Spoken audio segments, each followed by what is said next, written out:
রুদ্র গ্রাম বাংলাদেশের প্রত্যন্ত এক ছোট্ট গ্রাম। ঘন বাঁশঝাড়, ধান ক্ষেত আর জলাভূমিতে ঘেরা এই গ্রামটি দিনের বেলায় যেন এক ছবির মতো সুন্দর, কিন্তু রাত হলেই এখানে এক অদ্ভুত ভয়ানক পরিবেশ সৃষ্টি হয়। গ্রামের প্রায় সব মানুষই সন্ধ্যা নামার আগে দরজা বন্ধ করে দেয়, কারণ তারা বিশ্বাস করে রাতের রুদ্র গ্রামে এক অশুভ শক্তি ঘোরাফেরা করে। এই গল্প শুরু হয় গ্রামের এক কিশোর সাগরের কথা দিয়ে। সাগর ছিল গ্রামের সবচেয়ে সাহসী ছেলে। সে ভূতের গল্প শুনলেই হাসত। তার বিশ্বাস ছিল ভূত প্রেত কেবল গল্প আর কুসংস্কার ছাড়া কিছুই নয়। কিন্তু এক রাতে সাগরকে তার নিজের বিশ্বাস নিয়ে প্রশ্ন করতে হয়।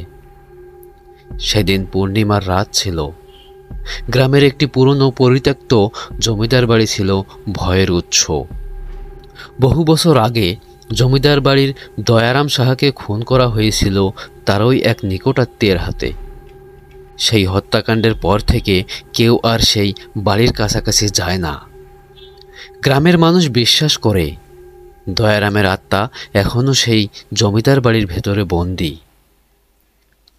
সাগরের বন্ধুরা তাকে চ্যালেঞ্জ করল সেই জমিদার বাড়িতে রাত কাটানোর জন্য। সাগর এক কথায় রাজি হয়ে গেল। সে বলল, দেখি তোমাদের ভূতের গল্পটা কতটা সত্যি। সাগর একটি লণ্ঠন নিয়ে রাতের বেলায় জমিদার বাড়িতে প্রবেশ করল। বাড়িটির দরজা আর জানালা ভাঙ্গা, দেয়ালে শ্যাওলা জমে গেছে। ভেতরে প্রবেশ করতেই তার মনে হলো বাতাসটা ভারী হয়ে গেছে। লণ্ঠনের আলোয় সে দেখল পুরনো আসবাবপত্র, ধুলো জমা খাট আর ভাঙ্গা চেয়ারের সারি। হঠাৎ একটি কণ্ঠ শোনা গেল। ফিসফিসে সেই কণ্ঠ যেন তার নাম ধরে ডাকছে, সাগর, সাগর। সাগর থেমে গেল। সে চারপাশে তাকিয়ে কাউকে দেখতে পেল না। কণ্ঠটি আবার শোনা গেল, এবার আরও কাছে। সাহস জোগাতে নিজেকে বোঝালো এটা কেবল বাতাসের শব্দ, কিন্তু তার মনে একটা অজানা ভয়ের স্রোত বইতে লাগল। এক সময় একটি দরজা নিজে থেকেই খুলে গেল। দরজার ওপারে ছিল একটি পুরনো ধুলো জমা আয়না। আয়নার সামনে এসে সাগর দেখল তার প্রতিবিম্ব, কিন্তু হঠাৎ তার মুখ বিকৃত হয়ে গেল। চোখ থেকে রক্ত গড়িয়ে পড়তে শুরু করলো।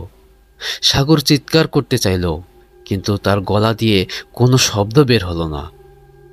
আয়নার ভিতর থেকে একটি কালো ছায়া বেরিয়ে এলো। ছায়াটি বলল, তুমি এখানে কেন এসেছো?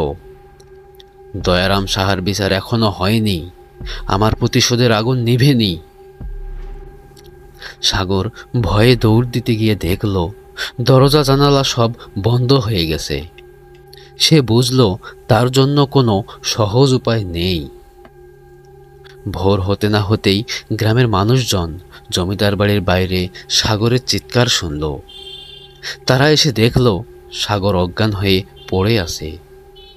পরে জ্ঞান ফেরার পর সাগর সেই রাতের ঘটনা বর্ণনা করল। এরপর থেকে রুদ্রগ্রামের কেউ আর জমিদার বাড়ির কাছে যায়নি। তবে সাগর বদলে গিয়েছিল। সে আর কখনো ভূতের গল্প নিয়ে হাসাহাসি করেনি।